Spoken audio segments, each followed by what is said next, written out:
কিছুটা শয়তানের আলামত দেখার জন্য আমি বাইপাস গিয়েছিলাম, নকলা বাইপাস। তো যাওয়ার পর আমি রাস্তা থেকে শুরু হয়েছে যে শয়তান যে বিগত 1 মাস আল্লাহ তাআলা বন্দি করে রাখছিল, বন্দি করে রাখার পর 1 মাস পরে শয়তানকে ছাড়ছে।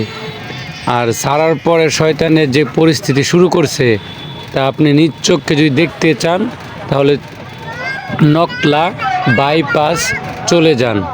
যদি নকলা বাইপাস যাইতে পারেন তাহলে আপনার নিজ চোখে আপনি দেখতে পারবেন শয়তান কত প্রকার আর কি আর কীরকম করতে পারে।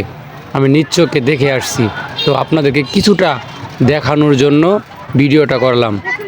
আপনারা ভিডিওটা দেখতে থাকেন আর আমার সাথেই থাকেন। পরবর্তীতে এরকম শয়তানের ভিডিও দেখার জন্য আপনাদেরকে আহ্বান করলাম।